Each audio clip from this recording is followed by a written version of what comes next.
vas a hablar la palabra. Es una responsabilidad, porque dice que la palabra es viva y eficaz. Amén. Y con una palabra motivamos o desanimamos. Entonces es una responsabilidad. Y sí me preocupé esta semana. Me preocupé, pero yo sé que el Señor trae el mensaje en esta mañana. ¿Le doy? Amén.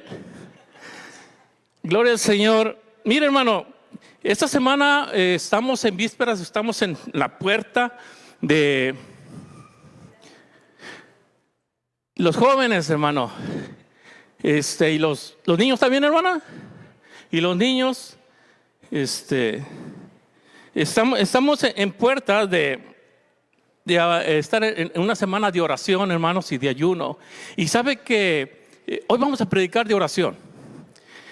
Y sabe que todos los predicadores, hermano, cuando nos disponemos a buscar un tema, siempre lo primero que se nos viene a la mente es motivar a la gente, motivar a la congregación. Y fue lo primero que se me vino. ¿Qué les predico? Y se me vinieron a la mente nombres de grandes hombres de oración, como Daniel, como Elías, como todos esos hombres. Y ya estaba, yo tengo ese problema, no sé si usted lo tenga, pero ya estaba sacando mi bosquejo y de pronto me siento que no es. Y yo digo, ¿qué pasó? Y lo que pasa es que me viene a la mente y digo, bueno, es que esos hombres, para llegar a ser hombres de oración, hombres de poder, hombres de unción, tuvieron que pasar un proceso. Amén. Y es bonito venir y motivarte, decir que podemos ser como Elías y que podemos ser como aquellos grandes hombres, y lo podemos hacer. Pero aquellos hombres pasaron horas, tiempo, meses delante de la presencia de Dios. Entonces yo decía, ¿qué les predico? Y así es que no se alarme, hermanos, si la prédica no es muy agradable a su oído, pero yo lo que quiero es que no agradarle a su intelecto, sino a su corazón y a su espíritu. Amén. Aleluya. Y sabe que dije, ¿qué hablamos? Y dije, bueno, qué mejor que hablar de el Padre Nuestro. ¿Quién lo sabe, hermanos? Yo creo que es una oración que se ha hecho, que todos la conocemos y todas las religiones, pero hay una diferencia y yo quiero mostrarte en esa tarde esa diferencia. Que hay veces que la hemos así hecho nuestra, pero hay veces que la hemos hecho nuestra como algo,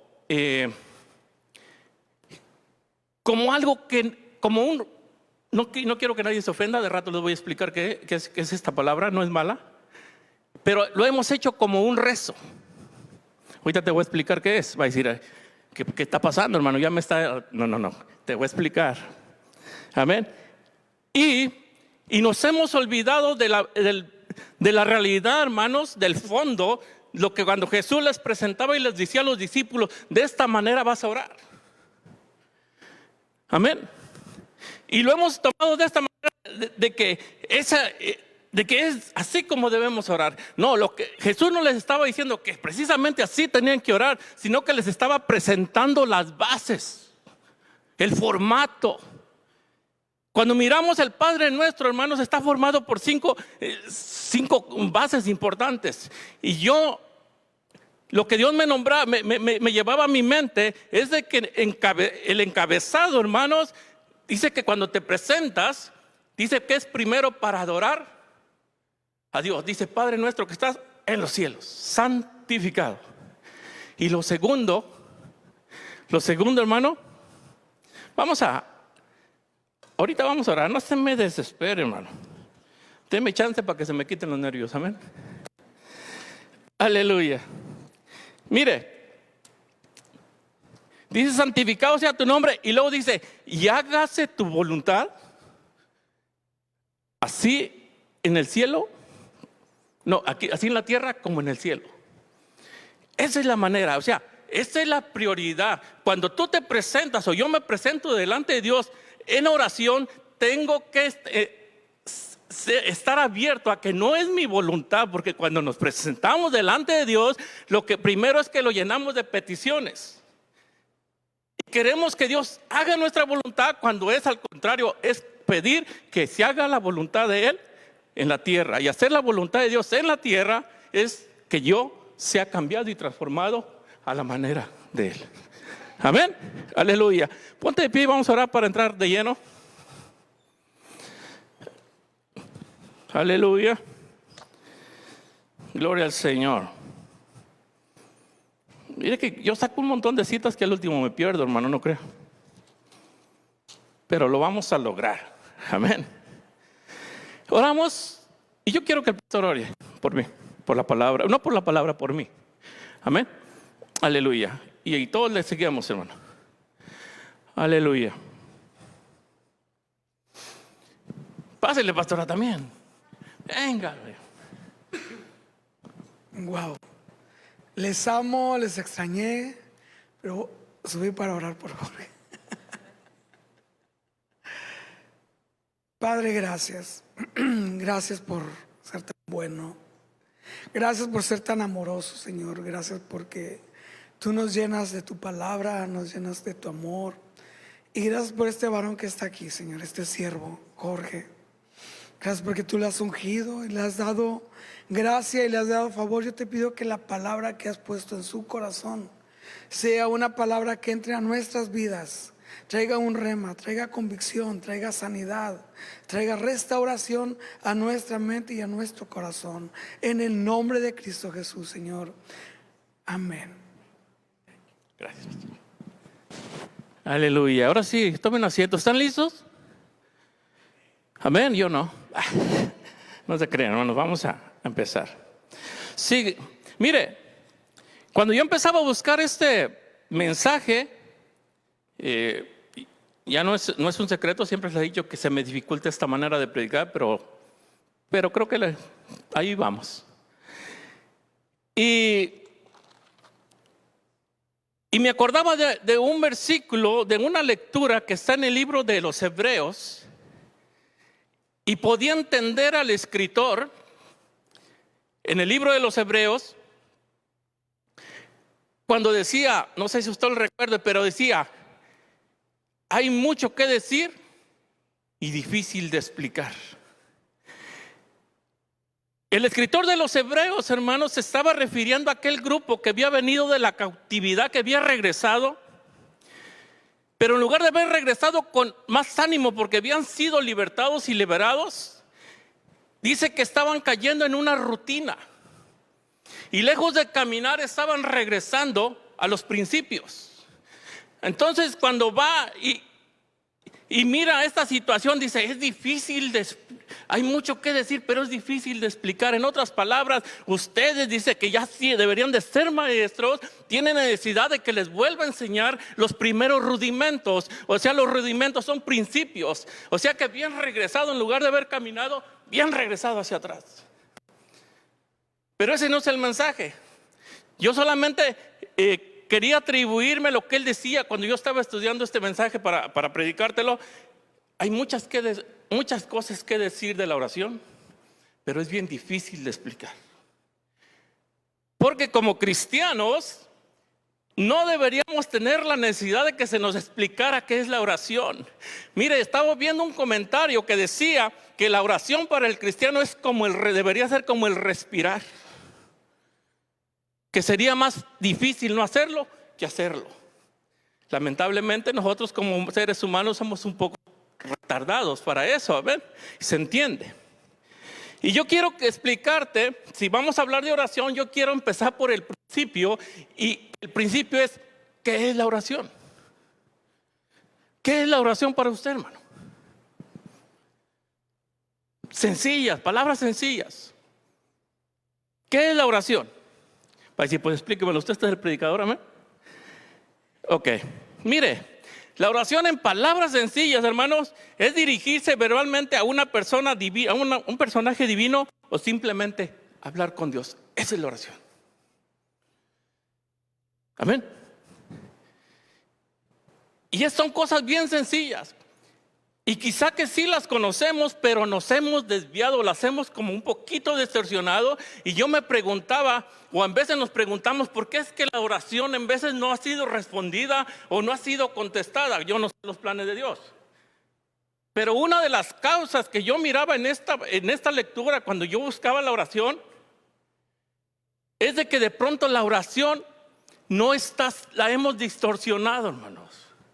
La Biblia dice que pedís y no recibís, porque pedís mal. Y en ese versículo empieza a decir que en veces pedimos para nuestros deleites. Pedimos cosas buenas, riquezas, etc. Pero yo incluía que hay veces que no sabemos orar. Y te lo voy a explicar enseguidita, amén. Simplemente hablar con Dios. Cuando tú hablas con una persona, eres espontáneo, te sale del corazón, no improvisas. Eres sincero, platicas tus necesidades. ¿Sí o no? Y eso es igualmente lo que debemos de hacer con Dios. Amén. Hablar, tener una comunicación íntima, abrirme y ser sincero con Dios. Esa es la oración, hermano. Amén. ¿Por qué quiero explicarte esto, hermano? Porque al parecer no tendríamos que explicarlo, porque lamentablemente muchas ocasiones, casi la mayoría nos salimos del patrón que es la oración. Y sin darnos cuenta estamos cambiando la oración, lo que te decía al principio, ahorita te lo explico, por un rezo. ¿Sabe que yo tengo muchos amigos que en veces, es más, me han llamado y le digo, fíjate que estoy en la iglesia. Y ok, dice, yo también ayer fui a un rezo. Perfecto, ¿no? Te lo explico. La etimología, hermano, de la palabra orar significa hablar y pedir y rogar. La etimología, te explico, la etimología es la ciencia que investiga el origen de las palabras. ¿Amén? Dice, significa hablar, pedir y rogar, pero también en la etimología la palabra rezar significa recitar. O sea, estamos haciendo una recitación, repitiendo. Algo que la Biblia nos dice que cuando oremos, no seamos como los hipócritas. Así dice fuerte, hermano. Dice que repetimos. ¿Sí me estás entendiendo? O sea, la palabra rezo no es malo, pero tampoco bueno. Pero no da resultados, según la Biblia. ¿Estás entendiendo, hermano? Aleluya. Mire, vamos a Mateo. Yo creo que a lo mejor hoy sí nos vamos temprano. Mateo capítulo 6, versos 5 y al 7, hermano.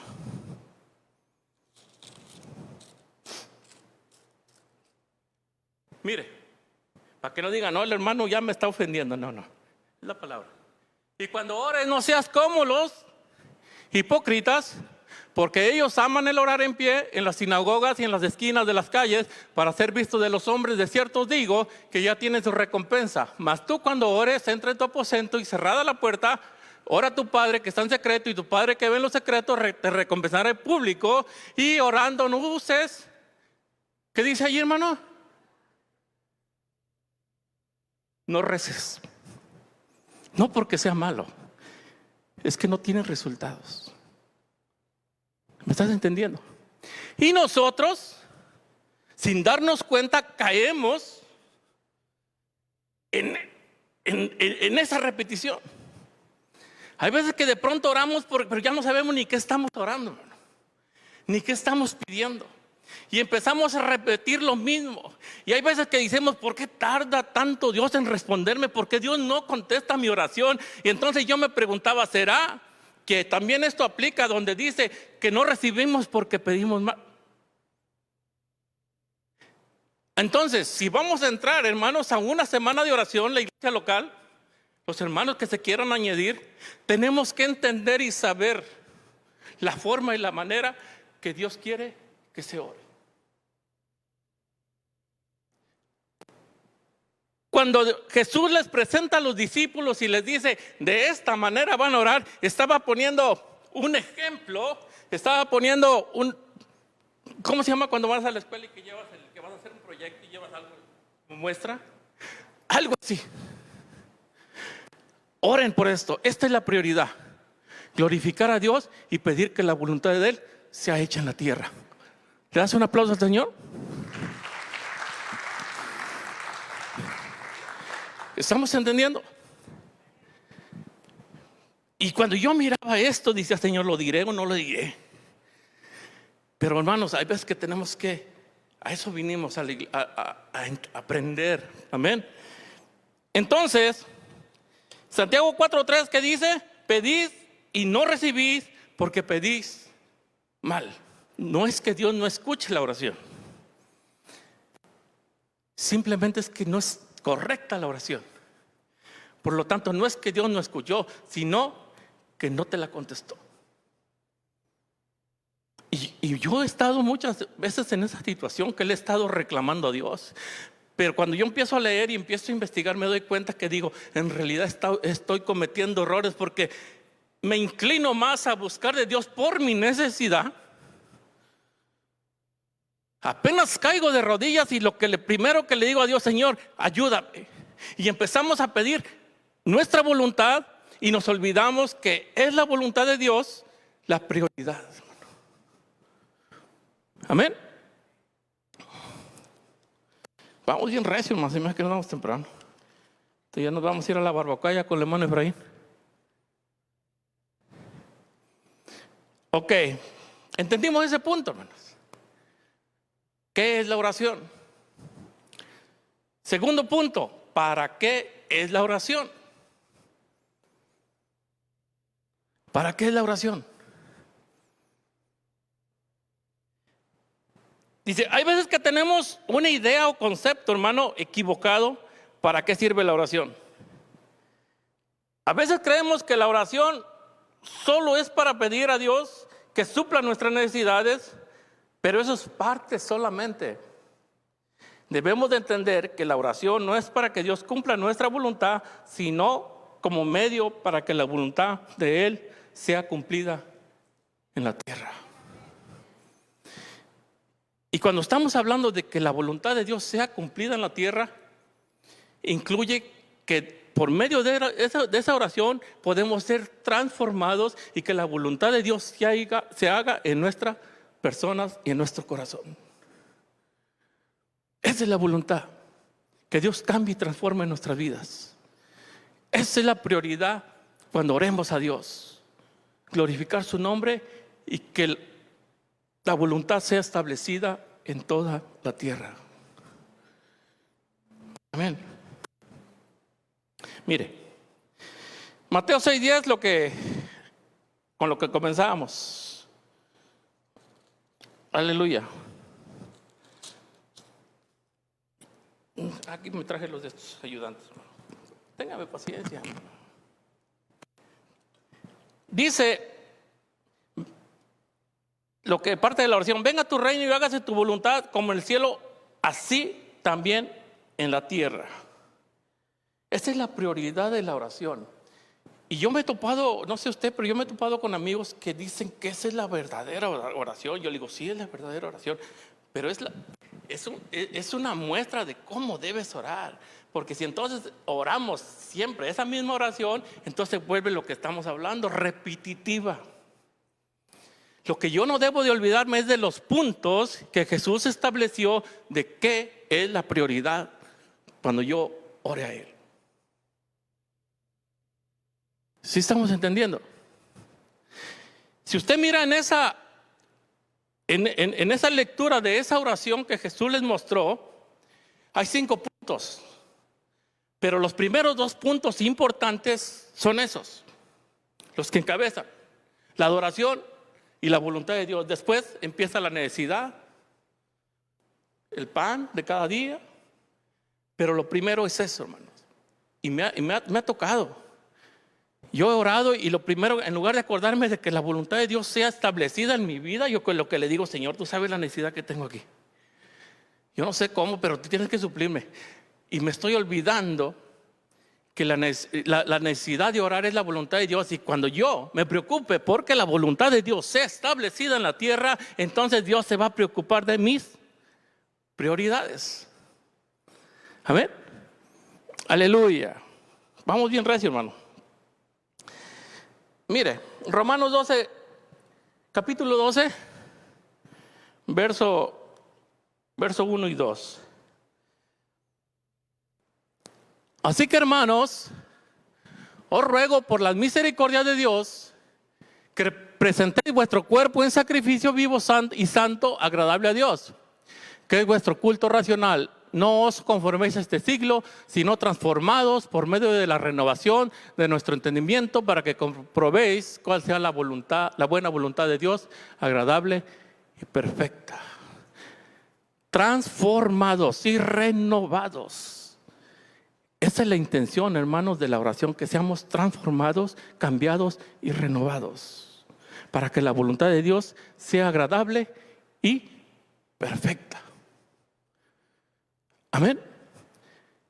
Cuando tú cambies, o yo cambie mi manera de pensar, de ver las cosas de Dios de una manera diferente, de una manera de querer agradarlo, entonces la voluntad de Dios se está cumpliendo. Pero si oramos, mire, le voy a dar si oramos y oramos y no hay un cambio en nuestra vida, es que la voluntad de Dios no está funcionando. Y no es que la voluntad de Dios no esté funcionando, es que quizá la oración que yo estoy haciendo no está dando resultados. Amén. Aleluya. Mira, hermano, ¿por qué es importante la oración? Como volví a decir al principio, como dije al principio, todos sabemos qué es la oración. ¿Por qué tenemos que orar? Pero en veces es necesario volvérnoslo a recordar. La oración, hermanos, mire, sin la oración no tenemos fe. Y si no tenemos fe, no hay amor. Si no tenemos amor, no tenemos amor a trabajar al servicio de la iglesia, de la obra de la gente. Se lo voy a leer mejor, porque el fruto de la oración es la fe, y el fruto de la fe es el amor, y el fruto del amor es el servicio, y el fruto del servicio es la paz. Cuando empezamos a orar, y hay una controversia allí, que si la fe es primero que la oración, y que si la oración es con la fe. Pero mirando la escritura, yo recuerdo que los mismos discípulos le dijeron a Jesús: aumentanos la fe. Aquel hombre, cuando llegó a Jesús, le dijo: auméntame la fe. O sea, que la fe se demanda también. ¿Sí me entiendes? Y si no tenemos oración, ¿cómo vamos a obtener fe, hermanos? Vamos para allá. En el Lucas capítulo 17, no se lo diga la hermana, verso 17, habla cuando los apóstoles le pidieron a Jesús que les aumentara la fe. Amén. Ya vamos acabando, bien recio ahora. Ahora, ¿por qué es importante la oración, hermano? Y aquí vamos a incluir algo: el ayuno también. Si usted hace oración, pero si lo hace con ayuno, pues que mejor. Amén. Mateo 17 y verso 17, no sé si lo tenga ahí la hermana. No lo tiene, ok. Mire, dice que cuando los discípulos fueron a orar por aquel endemoniado, ahí está. Respondiendo Jesús dijo: oh generación incrédula y perversa, ¿hasta cuándo he de estar con vosotros? ¿Hasta cuándo es de soportar? Traérmelo acá. Y reprendió Jesús al demonio, y al cual salió del muchacho, y este quedó sano desde aquella hora. Viniendo entonces los discípulos a Jesús aparte dijeron: ¿por qué nosotros no pudimos echarlo fuera? Jesús les dijo: por vuestra poca fe. Voy a buscar ese versículo porque quiero explicarte algo. Mateo 17. Quiero explicarte algo. Fíjate que se me vino algo a la mente que quiero explicarte. Es que en esa lectura, hermano, hay varias observaciones o varias explicaciones que yo también creía. Dice: respondiendo Jesús dijo: oh generación incrédula y perversa, ¿hasta cuándo he de estar con vosotros? ¿Hasta cuándo os he de soportar traérmelo acá? O sea, al muchacho, al endemoniado. Y reprendió Jesús al demonio, el cual salió del muchacho y este quedó sano desde aquella hora. Viniendo entonces los discípulos a Jesús aparte dijeron: ¿por qué nosotros no pudimos echarlo fuera? Jesús les dijo: por vuestra poca fe. Si tuvieras fe como un grano de mostaza, dirías a este monte: paséate de aquí a allá, y se pasará y nada os será imposible. Pero este género no sale sino con oración y ayuno. Hay veces que en esta parte de la escritura, en veces hay comentarios que se refieren a que Jesús estaba refiriendo al demonio, al género, que le decía: este género no sale. Pero cuando yo miro la lectura hacia arriba, lo que Jesús les está reclamando es la fe. Entonces yo puedo entender de que Jesús les estaba hablando de la fe. O sea, eso que a ustedes les impide poder tener poder para poder echar fuera demonios, o eso que a ustedes les impide para crecer, para poder servir en la iglesia, eso solamente sale con ayuno y oración. Amén. Ayuno y oración, iglesia. Yo quería meterlo de la oración aquí, pero dije: voy a hacer una capirotada. Entonces yo creo que nos vamos por partes. Amén. Aleluya. Es importante. Es importante la oración, hermanos, de la iglesia. Importantísima. Sin oración la iglesia no va a caminar. O no vamos a caminar personalmente. Y yo quiero contarles un testimonio de propio. Va a decir otra vez: no, eso es otro, hermano, es otro. Pero mire, hermano, algunos de los hermanos que están aquí me conocieron en la otra etapa de Champion. Y yo creo que no les voy a mentir, pero me conocieron por un hombre, un muchachillo, ¿verdad?, que no hablaba, hermanos. Tenía miedo a pasar en público, a pararme. Pero cuando empezamos a activarnos, que llegó el pastor Charlie, volví a activar lo que Dios me había dado. Y empecé a orar y empecé a buscar. Sí tengo temor, tengo nervios de estar aquí delante de ustedes, pero es un placer hacerlo. Eso es lo que hace la oración. Hoy le digo a mi esposa, y no es para jactarme, pero es para que te motives. Yo le decía al Señor: inquiétame en la noche a levantarme, a despertar. Y hoy le digo: Señor, déjame dormir. Porque cuando empiezas a hacerte un hábito, hermano, de buscar de Dios, de orar, de impregnarte, de llenarte de la presencia de Dios, es un hábito. Yo les digo, aunque usted no lo crea, pero yo hacía ejercicio también, yo corría. Entonces para mí, el día que yo no iba a correr, el cuerpo se siente mal, porque ya se acostumbró. Cuando tú te haces adicto a la oración, a buscar de Dios, a buscar la presencia de Dios, el día que tú no sientes la presencia de Dios, te sientes incómodo. Y hay veces que cuando queremos empezar se nos hace tan difícil, pero cuando ya entras en esa etapa de que ya el cuerpo se acostumbró, tu mente se acostumbró, ya no es difícil, es fácil. ¿Por qué? Porque todo se programa. Todo se programa, hermanos. Yo apenas despierto y yo digo: gracias, Señor, porque estoy respirando, porque ya no estoy tan chiquito. Y digo: gracias, Señor, todavía aquí estoy. Y tu mente se empieza a relacionar. pero hay que batallar y hay que sufrir. Cuando empiezas a hacer ejercicio y no estás acostumbrado, hermano, se te desgarran las piernas. No puedes ni caminar.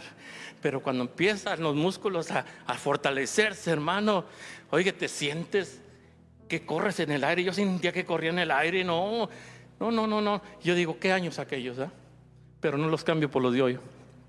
Aleluya. ¿Estás entendiendo la importancia de la oración, iglesia?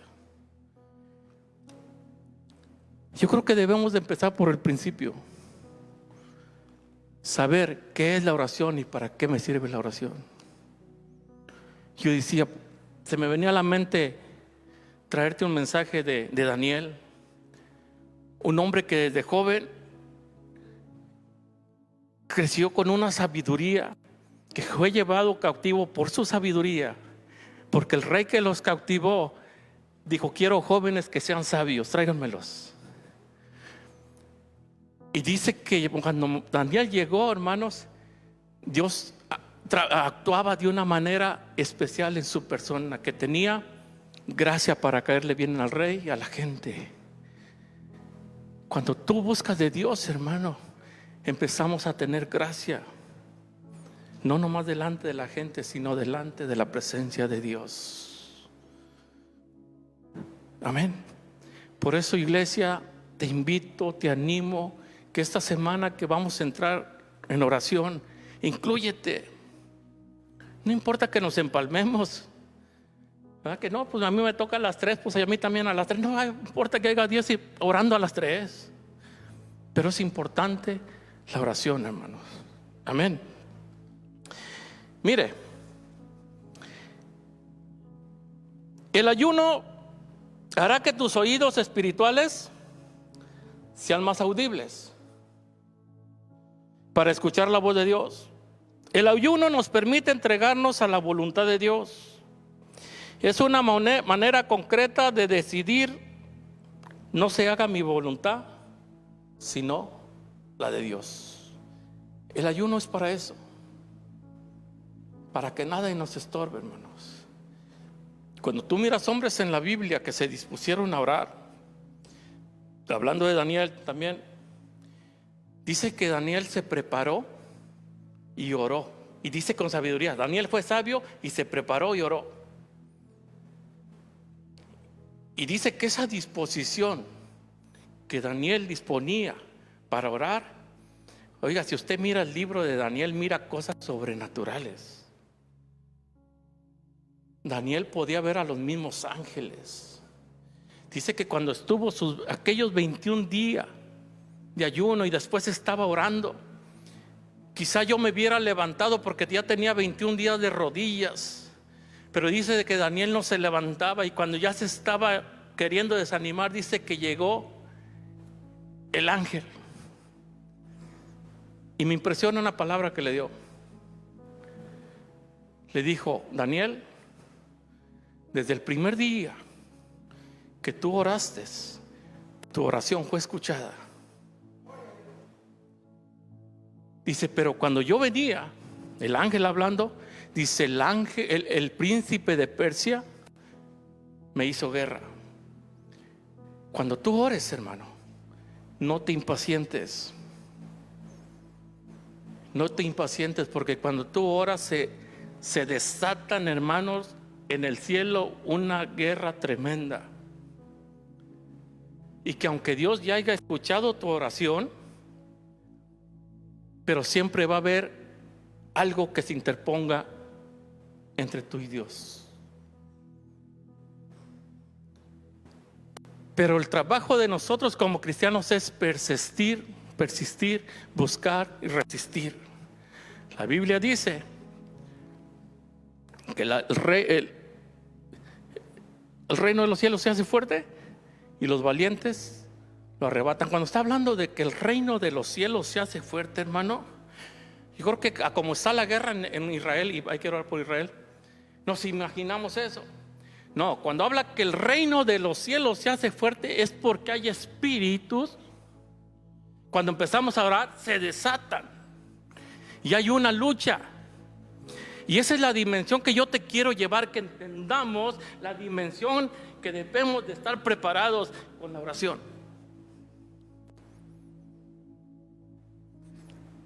Y voy a decir algo bien sincero. Estamos bien tranquilos y qué bueno. Y no nos ha pasado y no nos ha tocado que se nos manifieste por allí algo, y sin oración, ¿qué iríamos a hacer?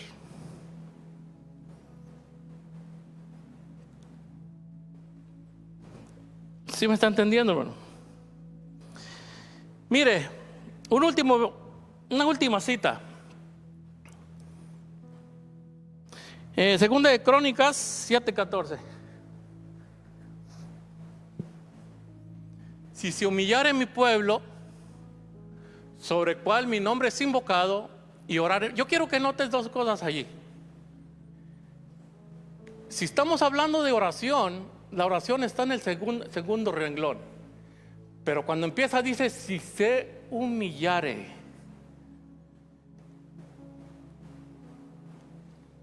Y si te pones a investigar qué es humillare, la mente es bien rápida y vuela. Bueno, es como cuando alguien me hace un desaire, me humilló. Bueno, parte. Pero también la humillación, y aquí lo traía escrito, a ver si por aquí lo traigo. Bueno, la humillación es cuando alguien más ejerce su voluntad sobre ti. ¿Qué quiere decir esto? Que Dios le estaba diciendo, si yo o si tú permites que mi voluntad la ejerza sobre ti, y si oras y buscaras mi rostro y se convirtieran de sus malos caminos, entonces ¿qué dice? Yo oiré desde los cielos y perdonaré sus pecados, hermano. O sea, volvemos a lo mismo, no es solamente orar por orar. Tengo que humillarme delante de la presencia de Dios. Tengo que decirle, Señor, aquí estoy. Eso es humillar. Otro ejemplo de humillar es doblar tus rodillas o inclinar tu cabeza. Es señal de sumisión. Y uno de los personajes que habla la Biblia, que fue de los primeros, si no el primero, fue Daniel, cuando abrió las ventanas de su cuarto donde estaba, y dice que se hincó y oraba, hermanos. Era señal de rendimiento, era señal, Señor, haz tu voluntad en mí. Cuando Champion Family entendamos y aprendamos a decirle al Señor, Señor, haz tu voluntad en mí, yo quiero decirles que esas sillas van a quedar chicas, se van a hacer pocas, hermano. Amén, dale un aplauso al Señor.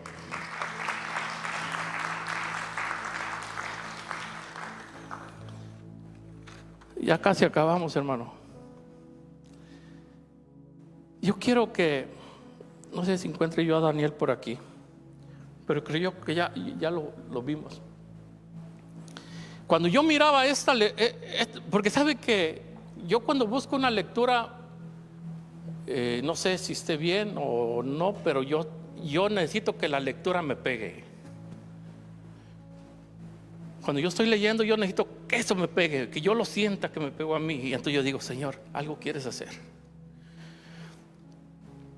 Porque lo que yo les decía, he estado trabajando sobre la oración porque no es fácil. Pero a lo mejor he estado trabajando diokis, hermano. A lo mejor tengo que cambiar o resetear mi cassette, mi tape, y empezar a entender que no es lo que yo quiera, ni como yo quiera, ni que Dios haga en Champion lo que yo quiera. Es como Dios quiera. Y cuando entendamos esos principios, la oración va a tener efecto. Amén. Ponte de pie en esta mañana, en esta tarde. Si mi pueblo se humillare, hermano, y cuán difícil es hablar esa palabra. Porque como hombres, como humanos, padecemos de orgullo. Cuán difícil es decirle al Señor: Señor, me rindo delante de tu presencia, inclino mi rostro, doblo mis rodillas, como Daniel. A Daniel no le importaba, hermanos, que acababan de firmar un decreto para colgar y decapitar o matar a todo aquel que honrara a alguien. Pero Daniel sabía quién era Dios. Dios había estado con Daniel muchas ocasiones, por lo tanto Daniel estaba confiado que Dios lo iba a sacar de aquella necesidad. Incluso cuando fue echado al pozo de los leones, aunque Daniel tenía gracia para el rey, el enemigo vino y conspiró contra Daniel y levantó falsos al rey. Hicieron que el rey firmara un decreto sin darse cuenta, y afectó a su amigo Daniel. Y dice que cuando un rey ponía su sello, nadie lo podía revocar. Y dice que Daniel fue echado a aquel pozo, hermanos, y aquel rey dice que se levantó de mañana y corrió al pozo donde estaba Daniel. Y dice que le gritó y le dijo: Daniel, ¿estás allí, amigo mío? Y dice que Daniel le contestó: aquí estoy. El Dios que sirvo cerró la boca de los leones. Dice, vino, fíjese, dice, vino y cerró la boca de los leones. Ese es el Dios, hermano, a quien servimos. Ese es el Dios que si tú le dispones tiempo a Dios, que si yo le dispongo tiempo a Dios y trato de regirme por su palabra, no por mis sentimientos, sino por lo que Dios quiere, que es su prioridad, que el reino de Dios sea cumplido en la tierra o en nuestras vidas. Así como Daniel, en cualquier circunstancia que nos encontremos, vamos a tener la confianza para decir: ese Dios que me sacó de aquella, me puede sacar de esta también. Amén. Ser hombres y mujeres dispuestos, hermano. El ser cristianos, hermano, no es un día de campo, ni es un fin de semana familiar. Lo gozamos, eso es bueno, pero sabemos que hay una responsabilidad más allá de que nosotros estamos aquí para cumplir la voluntad de Dios. Regresando a Daniel, y con esto termino, dice que cuando los llevaron aquellos 3 jóvenes a los amigos de Daniel, ustedes han de conocer la historia, les cambiaron el nombre, Mesac, Sadrac y Abednego, y dice que los presentaron en aquel horno y le dijeron que se desistieran, negaran a su Dios. Dice que aquellos hombres estaban dispuestos a morir por la causa de Dios. Cuando nosotros estemos dispuestos a morir a nuestras pasiones, a nuestros gustos, cuando diga hoy, aunque me gusta ir allá, pero yo tengo que ir acá porque tengo que adorar a Dios, entonces, hermano, la presencia de Dios se va a hacer visible en tu vida y por consecuencia en toda la iglesia. Dale un aplauso fuerte al Señor.